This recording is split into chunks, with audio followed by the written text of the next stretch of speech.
Hi, my friends. Today, I want to present you a new story. Enjoy watching it.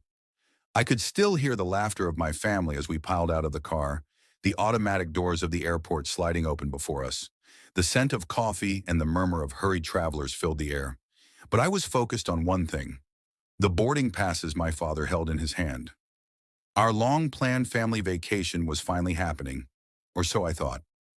James grabbed the luggage, my mother said, already pulling out her phone to take pictures. Make sure you don't lose your passport this time. I rolled my eyes and hoisted my suitcase onto the trolley, ignoring the teasing. My younger brother Daniel was glued to his phone, barely acknowledging me as I maneuvered through the crowd. We reached the check-in counter, and my father handed over the tickets with a grin, his eyes glinting with something I couldn't quite place.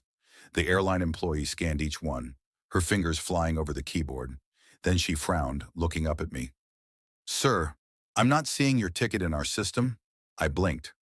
"What do you mean?" "My ticket should be with the rest of my family's. We booked together." She double-checked. "I'm sorry, but your ticket was canceled 2 days ago. There's no seat reserved under your name." I felt a sharp twist in my gut. "That must be a mistake. Check again." My mother let out a snicker, and I turned to see her and Daniel grinning at their phones. My father, failing miserably at stifling his laughter, clapped me on the back. "Guess you're not coming, son." "What?" My voice came out hoarse. My phone buzzed. A message from Dad. "The plane's not for you. Go on a train holiday, loser." Daniel let out a loud cackle. "Man, you should see your face." Classic. I stared at them, the weight of their betrayal sinking in. This wasn't some harmless joke. They had actually canceled my ticket.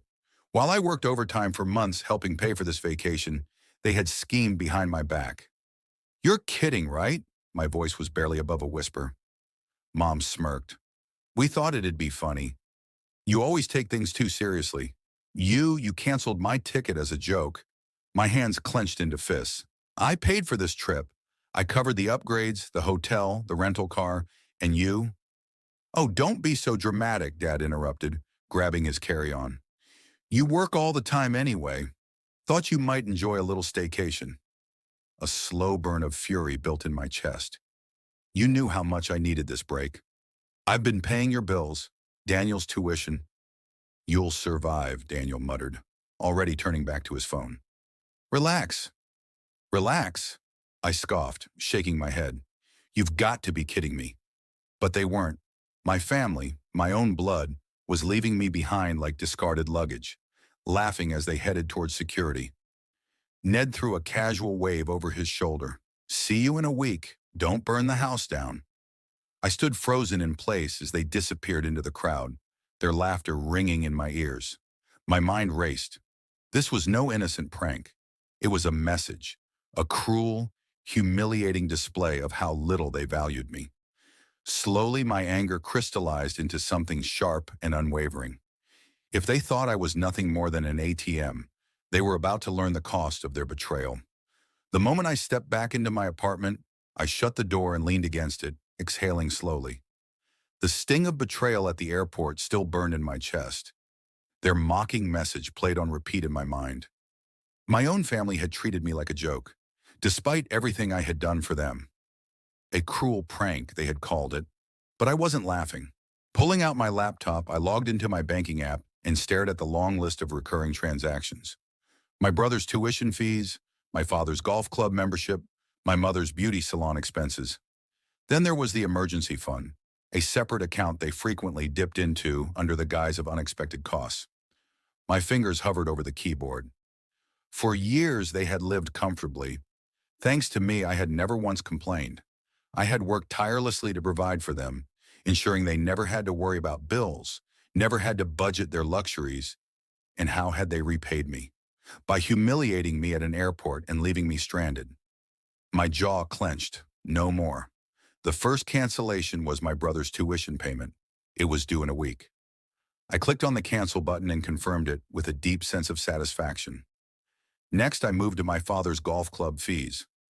I imagined the outrage when he realized he could no longer saunter onto the green, bragging about his so-called successes while I footed the bill.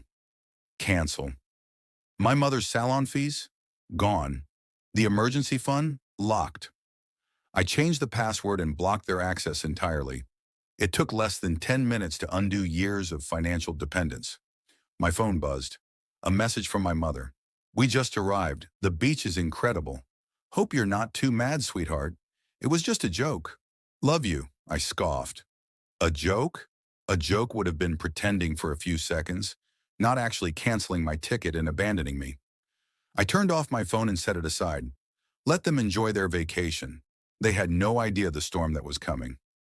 As I made myself a late dinner, a sense of peace washed over me. For the first time in years, I didn't feel like a bank account with legs. I felt like a man reclaiming control over his own life. My family was about to learn a harsh lesson, one they would never forget. The first message came from my brother. Hey James, my tuition payment is due. Can you send it over? His tone was casual, as if nothing had happened, as if they hadn't left me humiliated at the airport while they jetted off on a vacation I helped pay for. I smirked at the audacity. Oh, I think you should ask Mom and Dad, I replied, keeping my tone light. After all, they're the ones in charge of everything, right? He didn't respond right away. A few hours later, my mother messaged me. James, sweetheart, I need you to send the usual for the salon rent. The payment is overdue. You wouldn't want your mother to be embarrassed, would you? I could almost hear the fake sweetness in her voice. They really thought I was just going to resume my role as the family's personal ATM without question. I typed back, Sorry, Mom, I'm taking a break from paying for things. Maybe try booking an appointment at a cheaper salon? Or better yet, asked Dad. Then came the inevitable call from my father. The moment I answered, he was already yelling, James, what the hell is this nonsense? The golf club fees bounced. I got an email saying the payment was declined. Are you seriously not covering it this month? I leaned back in my chair, letting out a short laugh. Oh, you mean your golf club membership? The one you mocked me for never using? Yeah, I canceled that. Figured you could afford it yourself. Or maybe take a train to a public park instead. There was a pause before he exploded. Don't be ridiculous. You've always covered it. What kind of son refuses to help his own family? I felt my jaw tighten. The kind of son whose family thought it was funny to cancel his flight and leave him stranded like a joke. The silence on the other end stretched. Then he scoffed. You're overreacting. It was just a joke. Now stop this nonsense and send the money. Not happening, I said firmly. Maybe you should budget better or cut back on those expensive vacations. I hung up before he could reply. For the first time, I felt something close to satisfaction. They had relied on me for years without a second thought, assuming my money would always be there to cushion their lifestyle. But now reality was setting in, and they were beginning to squirm. Over the next few days, their messages became more desperate. My brother tried calling 3 more times, each one more urgent. My mother sent a long-winded text about how family supports each other, conveniently forgetting how they had treated me. My father predictably switched between anger and guilt-tripping, neither of which worked. And then the final breaking point, I received a message from my mother saying, James, we're coming home early. We need to talk. I smiled to myself. Let them come. This time I was ready. The moment my parents walked through the front door, the air turned heavy. My father tossed his suitcase aside, his face twisted in frustration. My mother followed, her sunglasses still perched on her head, though her vacation glow had faded. They didn't greet me. They didn't need to. Their expression said everything. How dare you? My father growled, his voice laced with disbelief. You canceled everything? My golf membership, your mother's salon, and your brother's tuition. I leaned back in my chair, arms crossed. That's right. Thought it was funny to leave me stranded at the airport. Well, I'm just returning the favor. My mother's lips parted, but no words came. My brother Ben wasn't as reserved. He stepped forward, desperation replacing his usual arrogance. James, come on, my tuition is due. I can't get kicked out of school. I let out a cold chuckle. Not my problem. Maybe Mom and Dad should have thought of that before playing their little prank. My father slammed his palm against the table. We're your family. We raised you. You owe us. I stood, locking eyes with him. No, I don't. You took my money for granted, treated me like a walking ATM, and humiliated me. Well, congratulations. Now you're on your own. A tense silence filled the room. My mother finally spoke, voice trembling. It was just a joke, sweetheart. I scoffed, and this is just a lesson. I walked past them, grabbing my keys. As I reached the door, I turned back. Good luck figuring things out, losers. Then I left, leaving them to deal with the consequences of their own betrayal.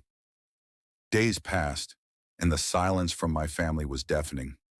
Then one evening, my phone buzzed nonstop. Missed calls, desperate messages. My parents' bank account had hit zero. Bills were piling up, and reality had finally sunk in. I ignored the first few, but then a video call came through. I answered, and my mother's face appeared, her usual confidence replaced by tear-streaked exhaustion. "James, please," she whispered. "We need your help. We didn't realize how much we depended on you." My father appeared behind her, his pride visibly crushed. "Look, son," he said, forcing the words out. "We made a mistake, but punishing us like this, it's too much." I leaned back, studying their desperation. "Funny," I said. "You didn't think leaving me stranded was too much. But now that the joke's on you, it's different." Ben's voice came from off-screen. "James, I'll get kicked out of school. Please, just help with tuition." I exhaled slowly, letting the weight of the moment settle. Then I gave them the answer they feared: no. Their faces crumbled. My mother sobbed. My father's head dropped. Ben cursed under his breath, but I felt nothing. Not guilt, not regret, just peace. "I'm done being used," I said. "Figure it out yourselves." And with that, I ended the call, closing the final chapter of their control over me. Friends, what do you think of this story? Write your opinion in the comments. Would you like more stories? Don't forget to subscribe and hit the bell button so you don't miss any videos. See you tomorrow.